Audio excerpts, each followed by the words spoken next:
আনুপাতিক হারে নির্বাচন, রাষ্ট্র সংস্কার, গণহত্যার বিচারের দাবিতে ইসলামী আন্দোলন বাংলাদেশ রাজধানীতে মহাসমাবেশ করছে। রাজধানীর ঐতিহাসিক সোহরাওয়ার্দী উদ্যানে এই মহাসমাবেশ অনুষ্ঠিত হচ্ছে। সকাল থেকে উদ্যানের দক্ষিণ প্রান্তে ঢাকা ও বিভিন্ন জেলার নেতাকর্মীরা হাত পাখা হাতে জড়ো হয়। দুপুর 2টায় সমাবেশের মূল আনুষ্ঠানিকতা শুরু হবে। সেখানে ইসলামী আন্দোলন বাংলাদেশের আমির মুফতি সৈয়দ রেজাউল করিম আগামী নির্বাচন সহ বিভিন্ন বিষয় নিয়ে বক্তব্য রাখবেন। সমমনা অন্যান্য ইসলামী দলগুলোর নেতাদের এই মহাসমাবেশে আমন্ত্রণ জানানো হয়েছে।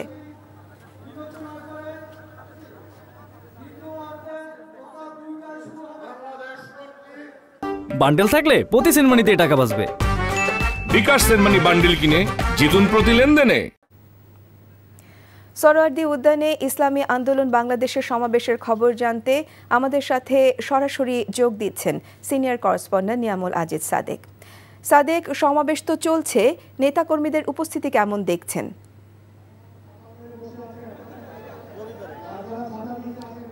সমাবেশ চলছে এবং লোকারণ্য হয়ে গেছে, যেটি আজকে এখন প্রচণ্ড পরিমাণ রোদ, কিছুক্ষণ আগে বৃষ্টি হয়েছিল। এই কারণে এখানে যারা হাত পাখা নিয়ে এসেছেন তাদের দলীয় প্রতীক, তারা সেটি তাদেরকে ঠান্ডা করার চেষ্টা করছেন।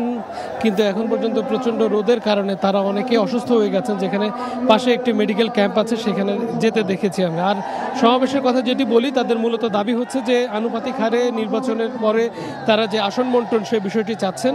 একই সাথে এই যে নির্বাচন কমিশন এবং এই নির্বাচন কমিশনের সাথে বাংলাদেশের যে রাষ্ট্রীয় সংস্কার, তার সাথে হচ্ছে গণহত্যা যেটি হয়েছে জুলাই আগস্টে তার বিচার এবং সুষ্ঠু এবং সুন্দর একটি নির্বাচনের মাধ্যমে তারা আগামী রোডম্যাপ, তাদের এই যে নেতাকর্মী রয়েছেন, হাজার হাজার যে নেতাকর্মী রয়েছে, বিভিন্ন জায়গা থেকে এসেছেন, বিভিন্ন জেলা থেকে এসেছেন। বিশেষ করে বরিশালে তাদের একটি শক্ত ঘাঁটি আছে।